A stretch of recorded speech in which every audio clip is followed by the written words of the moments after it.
नमस्कार जी, कैसे हैं आप सब? आशा करती हूँ आप सब खुश हैं, स्वस्थ हैं। और जी ये तो बिल्कुल सुबह है, अर्ली मॉर्निंग। बिल्कुल देखो अंधेरा हो रखा है और इनकी हो गई है चलने की तैयारी। 4 बजे से उठे हुए हैं, मम्मी और भी पहले उठ गई थी। तो जी बस मम्मी उठ जाती है, जैसे कहीं इनको जैसे ही आते हैं, इनको जाना होता है तो सबसे पहले मम्मी उठती है। और जी बस शादी वादी के रसगुल्ले खा के, रसगुल्ले तो खैर कहाँ ही खाए जाते हैं, नाम होता है कि रसगुल्ले खाए जाएंगे। तो जी बस घूम के बुआ जी के भी घूम आए और वहाँ भी घूम आए अपनी बहनों के यहाँ पे। और बस अब एक रात यहाँ पे रुके मम्मी और के पास, और फिर चल दिए सबसे मिलजुल के। और इधर आंटी जी को भी ले आए हैं ये सैली, और उनसे मिल के आ गए हैं। और सब आ गए यहाँ पे, अंकल जी भी, आंटी जी भी सब आ गए। और देखो अंधेरा हो रहा है बिल्कुल पड़ोस में आसपास कोई नहीं उठ रहा। तो जैसे सुबह सुबह कुछ तो ट्रैफिक नहीं होता, तो शांत सा माहौल होता है तो जल्दी चले जाते हैं। और जी बस, और पता है शादी में से आए हैं, थकान सी तो होती है, क्योंकि 2 दिन तक तो ऐसे ही रात को 2 बजे 1 बजे ऐसे सोए थे हम। और देखो इतने काम करके नहीं इतनी थकान होती, जैसे शादी वाले दिन कुछ काम नहीं किया फिर भी थकान इतनी हो गई। और फिर अगले दिन गए हम वहाँ पे और घूम घूम के, और कुछ तो शादी की थकान और कुछ आते ही लग गए काम में अपने। बस ये मम्मी गुस्से लेके आई थी और बस मैं लगी हुई इनको चढ़ाने में। और आरू गई है स्कूल में, आयु नहीं गया स्कूल, क्योंकि उसके स्कूल से कैंप जा रहा है देहरादून। तो मतलब 1 to 8 जा रहे हैं बच्चे वहाँ पे, और जो छोटे बच्चे हैं वो नहीं जा रहे। आरू है यूकेजी में, तो इस वजह से आरू गई है स्कूल, और जो बड़े बच्चे हैं उन सब की है छुट्टी। तो जी बस ये देखो धोबी घाट कितने सारे कपड़े हैं, ये नहीं कपड़े धोए वहाँ पे। तो जैसे मंडा बन गया था, जैसे शाम के टाइम मंडा बंधा था, जैसे अगले दिन बारात आएगी, तो ये मतलब ये समझ लो कि शादी वाले दिन से और अगले दिन तक के कपड़े हैं। 1-2 कपड़े हैं, 2-4 धुले हुए इनमें, बाकी जो कपड़े सारे मैं ले गई थी सब इसमें ही हैं, सब इकट्ठे हो गए। क्योंकि जो धुले हुए थे वो भी सब मिक्सअप थे, तो मैंने सारे इकट्ठे करके इसमें डाल लिए, और पूरी खाट भर गई है कपड़ों की। और आज तो अच्छी खासी वो हो जानी है वो क्या बोलते हैं उसको, कसरत हो जानी है। और जी बस पहले तो मैं इतना सामान इधर उधर बिखरा होता है समझ में नहीं आता कहाँ से शुरू करूँ कहाँ से नहीं। जब कहीं से आते हैं तो ऐसा ही होता है, कुछ सामान इतना फैल जाता है बहुत ज़्यादा। तो जी बस सबसे पहले तो मुझे जो सामान इधर उधर फैला होता है वो संगवाऊँ। और अभी बर्तन पड़े हैं किचन में, क्योंकि किचन के बर्तन तो हम एक जगह सिंक में रख देते हैं भर के। और जो सामान फैला होता है मेरा अधिकतर यही होता है, अधिकतर मैं यही करती हूँ। जैसे बाहर का एरिया बिल्कुल साफ़ सुथरा करके, झाड़ू पोछा पोछा तो खैर बाद में लगाती हूँ, झाड़ू लगा के तब अंदर किचन में घुसती हूँ, क्योंकि किचन में मुझे आधा पौन घंटा लग जाता है साफ़ सफाई करने में।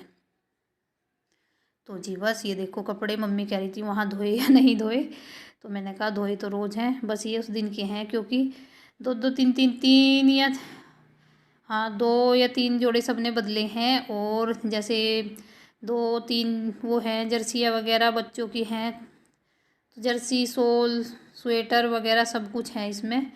तो सारे कपड़े ये हमारे ही हैं, मम्मी की नहीं है। और ये गुड़िया आई थी कपड़े फैलाने के लिए कि कपड़े फैला दो ऊपर। तो मम्मी कहने लगी, मैं कहा मम्मी बोलने लगी कि आज तो हम ही कहीं पे फैला के आएंगे, इतने कपड़े हैं देखो। पूरा ये हमारा है, जो ये क्या है नलका पूरा भर गया, और बैग वैग सब धुल दिए। और ये कट्टा बड़ा है इधर वो मतलब आटा मैंने ही रिताया था, तो ये आटा का कट्टा ये भी धो के रखूँगी। और बस देखो नलके का फ़ायदा है इसका। और कमर हो गई है बिल्कुल टाइट। और सुबह ही सुबह जैसे भी चले गए थे तो फिर हम लेट गए थे, तो उठने का मन नहीं कर रहा था बिल्कुल भी ऐसा मन कर रहा था कि सो जाओ, पर सोने से कहाँ काम चलने वाला था फिर भी थोड़ी लेट सी उठी थी मैं, तो मम्मी गोबर भी पाथ के आ गई थी जब उठी थी। तो जी बस कपड़े फैला दिए हैं मैंने, थोड़े बहुत लेके आई हूँ ये लास्ट में। 3 चक्कर लगाए हैं मैंने, 4 चक्कर लगाए हैं थोड़े थोड़े, मतलब ये है जो तसला इसमें थोड़े ही आते हैं कपड़े। तो 4 चक्कर में जब लेके आई हूँ मैं ऊपर, ये चौथी बार है। और इधर मम्मी नहा रही थी ऊपर, तो मम्मी ने अपने कपड़े धो के इधर फैला रही है मम्मी।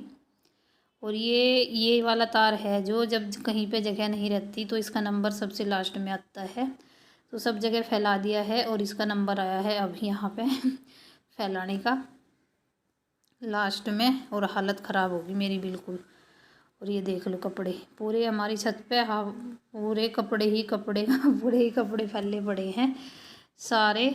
और अभी तो चल धुल तो गए खैर सूख भी जाएंगे, क्योंकि सर्दियों में तो होती दिक्कत जनवरी में कि कैसे सूखेंगे इतने कपड़े। एक तो धोने में ही टेंशन हो जाती है इनको, ठंड में पानी में हाथ डालते हैं तभी घबराहट होती है। तो अब तो ठीक मौसम होने लगा खैर, वो सारे कपड़े आज के आज ही सूख जाएंगे। तो जी बस मम्मी चली गई थी वहाँ पे बरछी काटने के लिए। देखो ये काम होता ही है, सुबह ही तो जाती नहीं, तो तीसरे पैर से जाती है मम्मी। और आज हो रही है गाय माता को भूस साननी, क्योंकि पापा जी चले गए थे वहाँ पे, शादी में चले गए थे, और इस वजह से गोले 1-2 गोला पड़ा है और लाइट नहीं आई थी।